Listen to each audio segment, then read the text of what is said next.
Kembali Bapak Stephen. Shalom. Pak Pendeta, saya mau bertanya sesuai dengan Bilangan 16 ayat 36 sampai dengan 38. Mohon penjelasannya mengapa perbaraan orang-orang berdosa yang telah mati karena berontak disebut semuanya itu kudus. Terima kasih Bapak Pendeta. Silakan Pendeta. Terima kasih. Ini Pak Stephen yang sama ya. Bapak Stephen Tadi yang sama. sepertinya Pak Stephen sudah tanya. Dari Bilangan pasal berapa tadi pertanyaan Pak Stephen yang pertama? Pasal 13, Pendeta. Lalu dia baca sekarang sudah tiba di pasal yang ke-16. Ini bagus ini. Jadi membaca lalu melihat loh kok kenapa begini dan lain sebagainya. Semoga Tuhan berkati Pak Stephen dan pemirsa yang lain yang membaca kitabnya dengan rutin. Tuhan berkati. Ini pertanyaan yang menarik. Tolong dibaca dulu ayatnya. Dalam Bilangan pasal berapa tadi? 16. Bilangan 16 ayat 36 sampai dengan 38. Ya, silakan dibaca ayatnya. Dikatakan, Tuhan berfirman kepada Musa, "Katakanlah kepada Eleazar, anak Imam Harun, supaya ia mengangkat perbaraan-perbaraan dari antara kebakaran itu, lalu hamburkanlah api itu jauh-jauh, karena semuanya itu kudus, yakni perbaraan orang-orang berdosa yang telah membayarkan nyawanya. Kemudian semuanya itu harus ditempa tipis-tipis menjadi salut mesbah, sebab telah dibawa ke hadapan Tuhan oleh orang-orang itu. Jadi semuanya itu kudus. Dengan demikian hal itu menjadi tanda bagi orang Israel." Terima kasih. Jadi pertanyaannya menarik. Ini yang bawa itu perbaraan adalah orang-orang berdosa. Tetapi kenapa perbaraan itu disebut kudus? Kembali kita melihat ceritanya dengan lebih luas lagi untuk mengetahui apa sebenarnya yang terjadi pada saat itu. Itu mulai dari ayat yang pertama, kita tidak baca semua, tapi supaya kita tahu apa cerita dalam Bilangan pasal yang ke-16, yaitu pemberontakan Korah, Datan, dan Abiram. Bukan hanya mereka tiga, mereka ini hanyalah pemimpin. Mereka adalah pemimpin pemberontak. Mereka ini adalah orang-orang hebat juga. Orang-orang yang kenamaan. Pemimpin-pemimpin orang Israel. Mereka berpikir ini kenapa seperti hanya Musa yang menjadi pemimpin, bukankah kami ini layak? Ya kadang-kadang demikian terjadi dimanapun saja. Orang merasa kenapa dia yang menjadi pemimpin, padahal kami juga bisa jadi pemimpin. Itu ceritanya cukup menarik di sini. Ya. Lalu kemudian ada kurang lebih 250 orang yang ikut memberontak bersama-sama dengan Korah, Datan, dan Abiram. Demikian cerita di Bilangan pasal yang ke-16. Lalu Musa ingin membuktikan siapa sebenarnya yang diutus Tuhan. Apakah memang Musa diutus Tuhan untuk menjadi pemimpin, atau sebenarnya Musa ini mengangkat dirinya sendiri sebagai pemimpin. Untuk itu ada beberapa pengujian yang dilakukan untuk mengetahui dengan pasti apakah memang Musa adalah pemimpin yang dipilih oleh Allah. Mari kita baca ayat yang ke-6 dan 7. Baik, Bilangan 16 ayat 6 dan 7.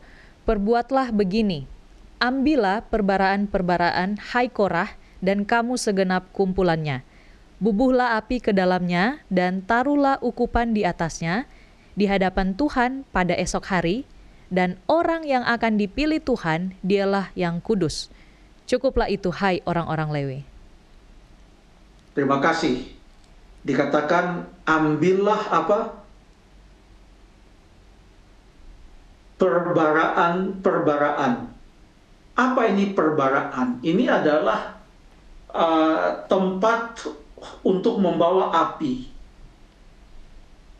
Karena bukan pakai korek api, tapi setelah dibuat api, api itu harus ditaruh di dalam suatu tempat. Itulah perbaraan. Dan ini adalah bahagian dari perabot-perabot yang ada di bait suci. Kita baca contohnya di dalam Keluaran 27 ayat yang ketiga. Di sana menyebutkan pada waktu Musa mendapatkan petunjuk dari Allah tentang apa saja yang harus dibuat untuk membuat bait suci itu lengkap dengan semua perabot-perabot dan semua utensilsnya. Kita baca di Keluaran 27 ayat yang ketiga. Keluaran 27 ayat yang ketiga, juga harus engkau membuat kuali-kualinya tempat saya ulang, juga harus engkau membuat kuali-kualinya tempat menaruh abunya, dan sodok-sodoknya dan bokor-bokor penyiramannya, garpu-garpunya dan perbaraan-perbaraannya. Semua perkakasnya itu harus kau buat dari tembaga. Demikian pendeta. Jadi perbaraan-perbaraan ini bagian dari alat-alat yang digunakan untuk korban bakaran.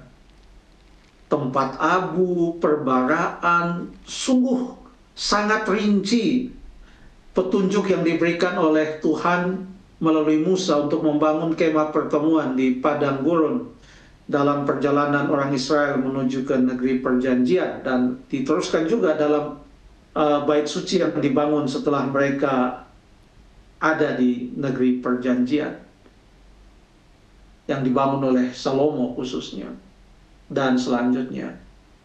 Jadi ini perbaraan-perbaraan adalah perkakas-perkakas yang kudus. Baca ayat yang ke-17 dan ayat yang ke-18. Ini bilangan 16. Ayat 17 dan 18. Ayat 17 dan 18. Baiklah kamu masing-masing membawa perbaraannya, membubuh ukupan di atasnya.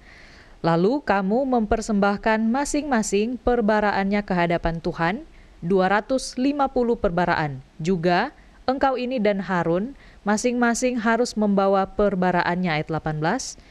Maka mereka masing-masing membawa perbaraannya, membubuh api ke dalamnya, menaruh ukupan di atasnya, lalu berdiri mereka di depan pintu kemah pertemuan, juga Musa dan Harun.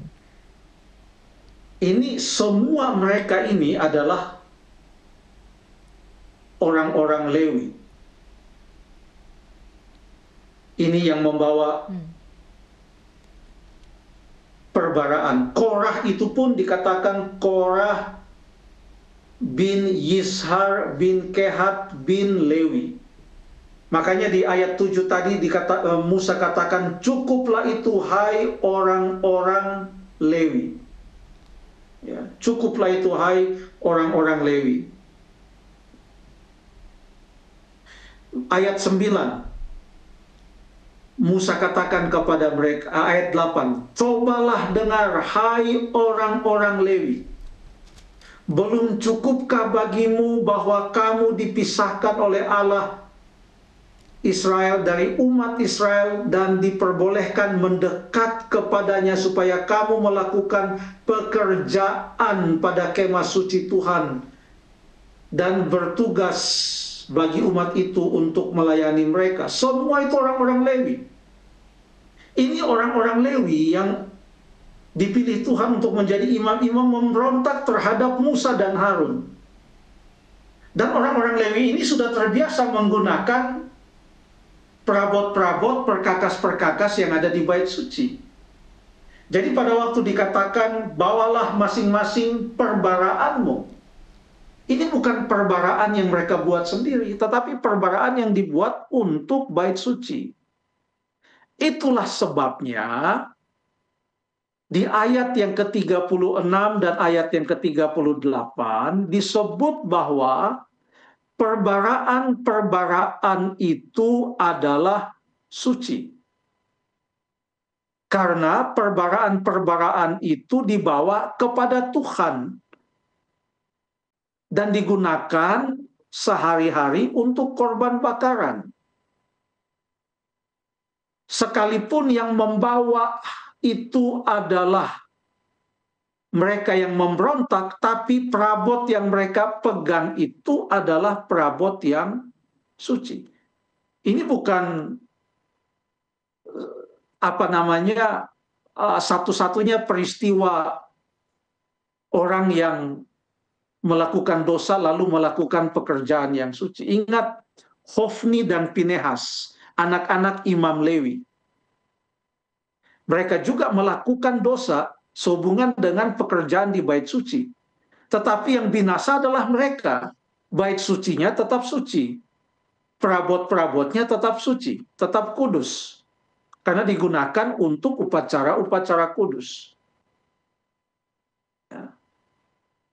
Mereka datang untuk membawa itu peti perjanjian karena mereka pergi berperang melawan orang Filistin, mereka kalah dan mereka berpikir bahwa dengan membawa peti perjanjian maka mereka bisa menang. Mereka kalah karena dosa-dosa mereka. Tetapi itu tidak membuat peti perjanjian itu menjadi tidak kudus. Demikian juga halnya dengan perbaraan-perbaraan yang dituliskan di dalam Bilangan pasal yang ke-16. Kurang lebih demikian. Terima kasih.